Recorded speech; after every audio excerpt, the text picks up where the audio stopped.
नमस्कार। आज हम बात करेंगे एक ऐसी कहानी की जो शायद हिंदू पौराणिक कथाओं की सबसे खूबसूरत प्रेम कहानियों में से एक है। ये कहानी है शिव और पार्वती की, एक ऐसा प्यार जो समय से भी परे है। तो ये सिर्फ एक प्रेम कहानी नहीं है, नहीं, ये तो भक्ति और दृढ़ संकल्प की एक ऐसी महागाथा है। कहते हैं कि जिसके आगे बड़े बड़े पहाड़ भी झुक गए। जरा सोचिए कि कोई किसी से इतना प्यार करता है कि उसके लिए दुनिया में और कुछ मायने ही नहीं रखता। पर क्या हो अगर जिससे वो प्यार करते हैं उन्हें इस दुनिया से कोई मतलब ना हो। बस यही वो मुश्किल थी जिसका सामना पार्वती को करना था।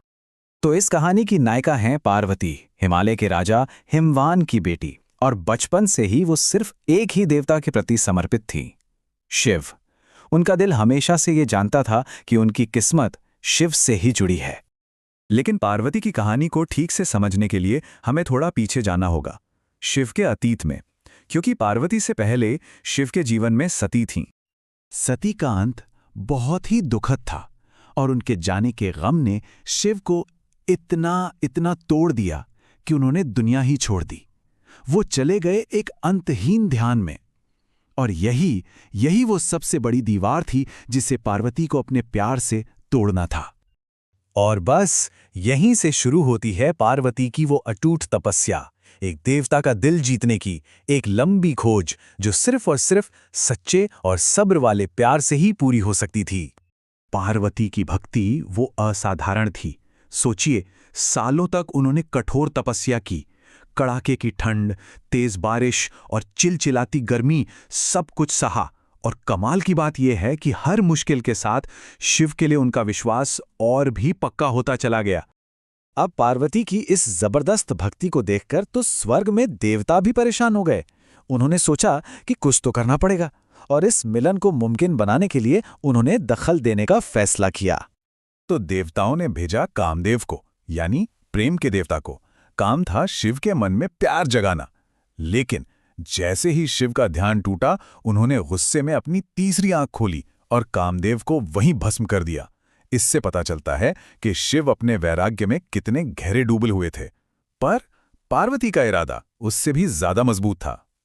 पार्वती की ये अटूट भक्ति, आखिरकार इसने शिव का ध्यान खींच ही लिया। लेकिन उन्हें अपनी संगिनी बनाने से पहले शिव ने फैसला किया कि वो उनकी एक आखिरी और सबसे मुश्किल परीक्षा लेंगे। तो शिव ने एक ऋषि का भेष बदला और पार्वती के सामने पहुंच गए, और वहां जाकर वो अपनी ही बुराई करने लगे। उन्होंने पूछा, भला तुम उस तपस्वी से क्यों प्यार करती हो जिसके पास ना घर है ना कोई दौलत। अब उस ऋषि की कड़वी बातें सुनकर पार्वती को बहुत दुख हुआ, पर उन्होंने गुस्सा नहीं किया, ना ही वो निराश हुए, बल्कि उन्होंने पूरे जुनून और अपनी सच्ची भक्ति के साथ शिव का बचाव किया।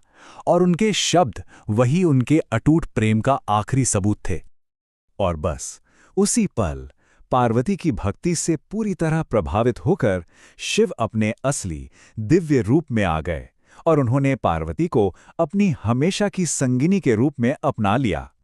पर यह कहानी सिर्फ शादी पर आके खत्म नहीं होती। असल में इस दिव्य मिलन का पूरे ब्रह्मांड के लिए क्या मतलब था, ये जानना बहुत जरूरी है। ये तो एक महान कॉस्मिक बैलेंस, मतलब ब्रह्मांडीय संतुलन की शुरुआत थी। शिव और पार्वती का विवाह वो कोई आम शादी नहीं थी, बल्कि एक बहुत बड़ा दिव्य समारोह था। कहते हैं कि सभी देवता और जीव जंतु वहां मौजूद थे। पूरा ब्रह्मांड खुशियां मना रहा था। क्यों? क्योंकि ये सिर्फ दो आत्माओं का मिलन नहीं था, बल्कि दो ब्रह्मांडीय शक्तियों का मिलन था। तो देखिए, उनका ये मिलन एक परफेक्ट बैलेंस को दिखाता है। एक तरफ है शिव जो स्थिरता, वैराग्य और चेतना को दर्शाते हैं, और दूसरी तरफ है पार्वती जो ऊर्जा, प्रेम और जीवन का प्रतीक है। सच तो ये है कि एक के बिना दूसरा अधूरा है, और जब ये दोनों एक साथ होते हैं तो वो रूप बनता है अर्धनारीश्वर का। ये दिव्य रूप इस बात का प्रतीक है कि पुरुष और स्त्री ऊर्जा असल में एक ही है, जिन्हें अलग नहीं किया जा सकता। यही ब्रह्मांड की एकता है। तो इस कहानी से हमें क्या सीखने को मिलता है? यही कि प्यार सिर्फ एक एहसास नहीं है, बल्कि वो ताकत है जो इस पूरे ब्रह्मांड में संतुलन बनाती है। ये सृष्टि की एक बहुत ही बुनियादी, एक बैलेंस करने वाली शक्ति है। और ये सदियों पुरानी कहानी आज भी हमें एक गहरा सवाल सोचने पर मजबूर कर देती है। क्या पता आज भी प्यार ही वो सबसे बड़ी ताकत हो जो इस दुनिया में संतुलन ला सकती है।